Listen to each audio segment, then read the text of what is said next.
திரு ரவி, ஒரு இணக்கமான கூட்டணியாக அது உருவாகலைங்கிறனுடைய வெளிப்பாடு தானே இந்த முரண்பாடுகள்.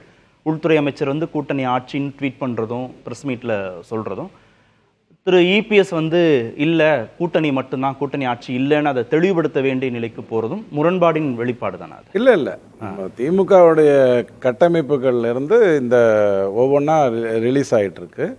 ஷபீர் அவர்கள் முக்கியமாக என் சார்ந்த ஒரு கருத்தை சொன்னார். நான் அது கடைசியில் வரேன், இந்த இதில் ஞாபகப்படுத்துங்க. அவரே ஒப்புதல் வாக்குமூலமே கொடுத்தார். ஏன்னா அவருக்கு ஹிந்தி தெரியுங்கிறதுனால அமித்ஷா என்ன பேசினாருங்கிறது தெளிவாக தெரிந்திருந்தது. கேள்வி என்னன்னா, 2023 கூட திடீர்னு ஒரு நாள் அமித்ஷாவும் இபிஎஸும் சந்திக்கிறாங்க, பாராளுமன்றம் கூட போகுது அப்படிங்கும்போது. ஆனால் அதற்கப்புறம் வந்து ஒரு மாதத்துக்குள்ளே கூட்டணி இல்லைங்கிற முடிவை இபிஎஸ் எடுக்கிறார். ஸோ அழுத்தம் கொடுக்கணும்னா ஒரு வருஷமாக பாக்ஸிங்லாம் பழகிட்டு வந்து இப்போ தான் அழுத்தம் கொடுக்க போகிறாங்களா? அப்போவே கொடுத்துருந்துருக்க முடியுங்கிறது உங்களுக்கு தெரியும். ஸோ எந்த ஊழல் வழக்குன்னெலாம் நீங்களாம் பேசுகிறீங்களோ அதெல்லாம் 21க்கு முன்னாடி நடந்தது தானே, இன்னைக்கு நடந்த ஒன்று விஷயம் இல்லையே. ஸோ அந்த மாதிரி பார்க்கணும். ரெண்டாவது வந்து அப்பவும் அவர் வந்து முரண்பட்டு முதல்ல வந்து போய் பேசினாரு, அதுக்கப்புறம் இல்லை கூட்டணி இல்லைன்னு சொல்லிட்டாரு. இப்போ இபிஎஸ் வந்து இணக்கமாக கூட்டணிக்கு வந்துட்டாருன்னு தான் சொல்றீங்க? இல்லை, இந்த கூட்டணிங்கிறதனுடைய நிர்பந்தம் நான் என்ன சொல்றேன்னா, திமுகவை எதிர்கொள்ள வேண்டும் என்று சொன்னால் ஒரு மெகா கூட்டணி அமைத்து எல்லாரும் ஒன்றிணைந்து தான் பண்ணணுங்கிற அவசியமே கிடையாது. அவர்கள் இந்த வரைக்கும் வாழ்க்கையில் 5 வருடம் ஒரு நாள் சட்டசபையில் இருந்ததே கிடையாது. 14 வருஷம் வீட்டில் தூங்கிட்டு இருந்தாங்க எம்ஜிஆர் ஐயா இருக்கும்போது, 10 வருஷம் வீட்டில் தூங்கிட்டு இருந்தாங்க ஜெயலலிதா அம்மா இருக்கும்போது. அவ்வளோதான் அந்த கட்சி. ஆனால் 23,400 கோடி செலவாகும் அப்படிங்கிற ஒரு சூழ்நிலை வரும்பொழுது, ஒரு தொகுதிக்குன்னு 1 கோடி செலவு பண்ணாங்கன்னா 20% வாக்குகளை கடத்த முடியுங்கிற ஒரு சூழ்நிலை பொதுவாக வரும்பொழுது அதை எதிர்கொள்வதற்கு தான் நிறைய பேர் சேரணுங்கிற அவசியம் நமக்கு வருது. இப்போ ஏன் இந்த கூட்டணி விஷயத்தில் செப்டம்பர் 2023 எடப்பாடி ஐயா ஒரு விஷயம் சொல்கிறாரு, இல்லைங்க இது வந்து இந்த மைனாரிட்டி வாக்குகள் எனக்கு வராது, நான் மெகா கூட்டணி அமைக்க போகிறேன் அப்படிங்கிறாரு. அவர் எதிர்பார்த்தது டிசம்பர் 3 5 மாநிலத்திலையும் காங்கிரஸ் வெற்றி பெறும், காங்கிரஸுக்கு வந்து 25 சீட்டு கொடுத்தால் ஒரு மெகா கூட்டணி அமையும். நியாயமான எதிர்பார்ப்பு தானே. ஒரு கூட்டணிங்கிறத ஒரு விவசாயி எப்படி பண்ணுவான்? இந்த நிலம், இந்த பருவம், எங்கிட்ட இருக்கிற காசு, சந்தை, இந்த நிலம் எதை கொடுக்குமோ இதை வைத்து தானே அவன் வந்து இப்போ இது விவசாயம் பண்ணுறான். அப்படி தானே கூட்டணி அமைக்க முடியும். அப்படி பண்ணும்பொழுது இவர் வந்து நடக்கலை. செப்டம்பர்ல நினைத்தது டிசம்பர்ல நடக்கல. மாநில ஜெயிச்சிருச்சு. இவரால் மெகா கூட்டணின்னு ஒன்று அமைக்க முடியல. சரி, அதிமுகங்கிறது மிகப்பெரிய கட்சி, அதிக ஆண்டுகள் தமிழ்நாட்டில் ஆண்ட கட்சி, அதையெல்லாம் ஒருத்தர் வந்து பயமுறுத்த முடியும், அழுத்தம் கொடுக்க முடியும் அப்படிங்கிறதெல்லாம் இந்த முட்டுசந்து கூட்டங்களில் வேணால் பேசலாம் ஒழிய அவ்வளோ பெரிய கட்சிகள் எல்லாம் யாரும் மிரட்டிட முடியாது. ரொம்ப சிம்பிளான ஒரு விஷயம். ஏன்னா அது தொண்டர்கள் பேஸ் கட்சி. அங்கே வந்து யார் வேணாலும் தலைவராக வர முடியுங்கிற சூழ்நிலை இருக்கக்கூடிய ஒரு கட்சி. இப்போ எங்க ஒரு ப்ராப்ளம் வருது அப்படின்னு சொன்னா, அவர் நிறைய ட்ரை பண்ணிட்டாரு. அதிமுகவே அறிவிக்குதுன்னு வச்சுக்கோங்களேன், நாங்க வந்து பாஜகவுடன் கூட்டணி போறோம் அப்படின்னு அறிவிச்சதுன்னா நீங்க சொல்ற முரண்பாடுகள் வந்து இல்லைன்னு நம்ம வந்து புரிஞ்சுக்க முடியும். அவங்க தான் தீர்மானம் போடுறாங்க, திரு அண்ணாமலை எதிர்த்து தீர்மானம் போடுறாங்க. அவங்க தான் எஸ்டிபி கூட்டத்தில் வந்து அவர் பேசுறாரு, இனி எப்போதும் கூட்டணி இல்லைன்னு. ஆனா அதிமுகவுடன் கூட்டணின்னு முதன்னு சொல்றது பாஜக தானே. திரு அமித்ஷா தான் அதை ட்வீட் பண்றாரு, சொல்றாரு. அப்போ பாஜகவுடைய அழுத்தமோ இல்ல பாஜகவுடைய விருப்பமோ தான் இபிஎஸ் உள்ள வர்றதுக்கு விருப்பம் அவசியம்ங்கிற வரியில் எடுத்துக்கோங்க. ஏன்னா விபூதி வச்சுக்கிறதும் விபூதி அழிக்கிறதும் வாக்கு வாங்கி அரசியல் செய்யக்கூடிய, நாகரிகமா சொல்லி முடிச்சிடுறேன், வாக்கு வாங்கி அரசியல் செய்யக்கூடிய கட்சிகள் விபூதி வச்சுக்கும், விபூதி வச்சுக்காம போகும், குங்குமத்தை வச்சுக்கும், குங்குமம் வச்சுக்காம போகும். அதுக்குள்ள நான் வரல. தமிழ்நாட்டை பொறுத்தவரை எஸ்டிபிஐ மாநாட்டுக்கு விபூதி இல்லாத போனா சார் எடப்பாடி பாருங்க. ஆமா, நீங்க இப்படி பேசுறீங்க. வந்து எஸ்டிபிஐ மாநாட்டுக்கு விபூதி இல்லாத போனா எடப்பாடி, நான் அதுல மறுக்கலையே, நான் தப்புன்னு சொன்னேன்னா நம்ம என்னன்னா நீங்க பேசுறது வந்து தேவையில்லை, ஒரு ஆதாரமா பேசுங்க. சும்மா இந்த மாதிரி ஒரே குங்குமம் அழிச்சல ஒரு நிமிஷம் அது வாக்கு வாங்கி நீங்க ரெண்டு சைடும் பேசுங்க, ரெண்டு சைடும் பேசுங்க. எதுக்கு ரெண்டு சைடு பேசணும்?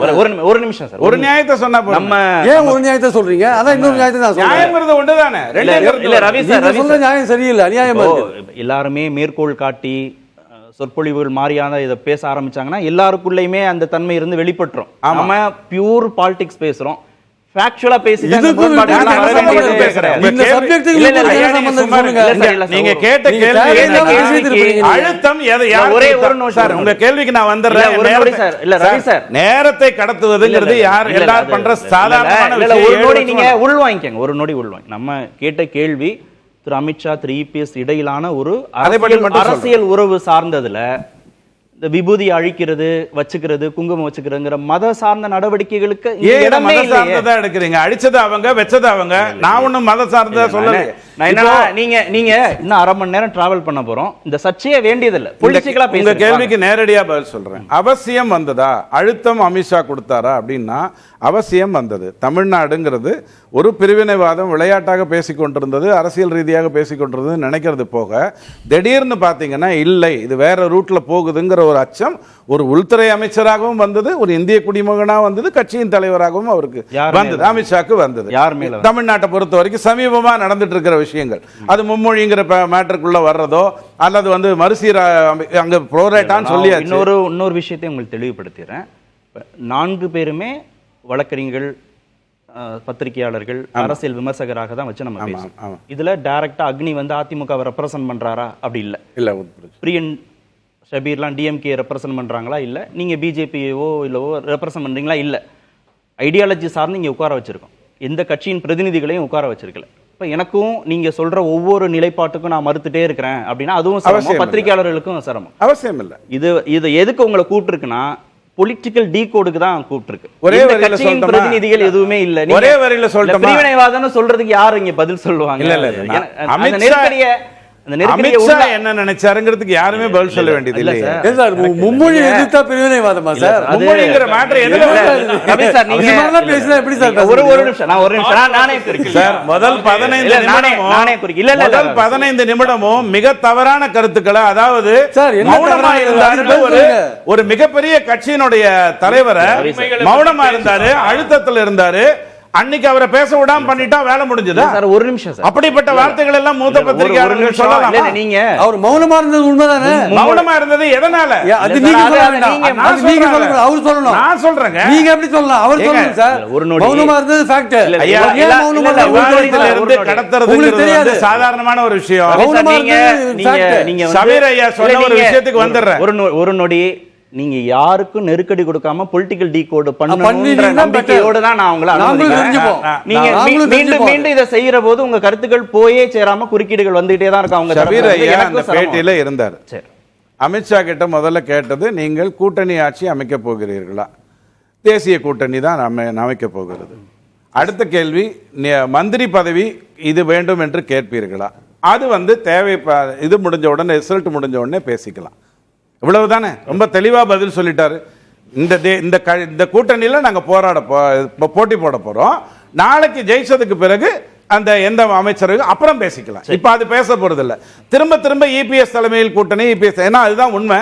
அண்ணாமலை ஐயாவும் அதைத்தான் பலமுறை சொல்லியிருக்காரு. ஒரு மாநிலத்துல இபிஎஸ் அட்மிட் பண்ண மாட்டேன்றாரு இல்லைங்க. இபிஎஸ் ஐயாவுக்கு என்ன தெரியும்னா, அதாவது அமைச்சரவையில இடம் பெறுவது, அமைச்சரவை ஒதுக்கீடு செய்வது வரைக்கும் டிராவல் பண்றாரு. இல்ல, கேள்விதான் அப்படி வருது. வேணும்ட்டு வருது, தேவைக்கு அதிகமாக வருகிறது.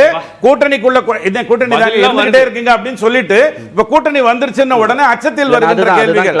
ஆனா பதில் அழகா அவர் சொன்னார். அதுதான் கிளாரிஃபை பண்ணா, டெல்லியில திரு இபிஎஸ் சந்திச்சார் இல்லையா? சந்திச்சு ஒரு சில நிமிடங்கள்லயே 2026 என்டிஏ கூட்டணி ஆட்சின்னு ட்வீட் பண்ணார். இல்ல, அதுக்கு நான் உங்களுக்கு காரணம் சொல்லிடுறேன். அன்னைக்கு பாராளுமன்றத்தில் அவர் அதை பேசுறார். ராத்திரி தான் இந்த சந்திப்பு நடந்தது. நடக்குமா நடக்காதாங்கிறதுக்கெல்லாம் சட்டசபையில் நிறைய சொன்னாங்க. 7 கார்ல போனாங்க, 8 கார்ல போனாங்கன்னு.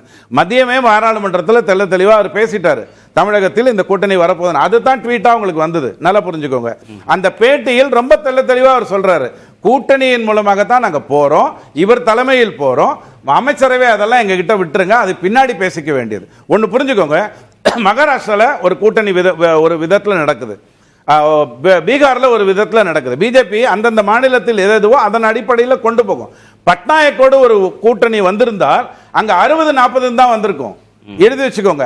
நான் தான் அதிக சீட்டு ஜெயிச்சேன், எனக்கு 60 உனக்கு 40 வராது. மகாராஷ்டிராவில் 3 முறை தேர்தலில் சந்தித்து பிஜேபி தன்னுடைய சக்தியினால் வெற்றி பெற்றுட்டு சிவசேனாக்கு விட்டுட்டு 3வது முறை தான் பட்னாவிஸ் தன்மைக்கு வெவ்வேறு ஏற்ற மாநிலத்தில் ஒரு தலைமை நல்லா இருக்குன்னா பிஜேபி அதை பத்தி கவலையே படாது. மாநிலத்தில் ஒரு தலைமை தவறான திசையில் போகுதுன்னா பிஜேபி முதல்ல அடிக்கும். கூட்டணி தலைமையா? இல்ல, இந்த மாநிலத்தை நடத்துகின்ற ஒரு விஷயத்தில் தவறு நடந்தால் பிஜேபி முதல்ல வரும். மாநிலம் தெளிவாக இருக்கா, அங்க வரவே வராது, கேள்வியே கேட்காது. இப்ப ஜார்க்கண்ட்ல ஏதாவது சிரமம் இருந்தா பாருங்க, ஜார்க்கண்ட்ல ஒரு ஆட்சி நடக்குது, அது மாட்டுக்கு பாத்துக்கிட்டு இருக்கு, எதை பத்தியும் கவலைப்படல. பஞ்சாப்லயும் அதே மாதிரி தான், எதை பத்தியும் கவலைப்படல. தவறு நடந்தால் தான் அந்த இடத்துல பிஜேபி தலைமைக்கு தானே செய்தி இது. ஆமா ஆமா, உண்மையான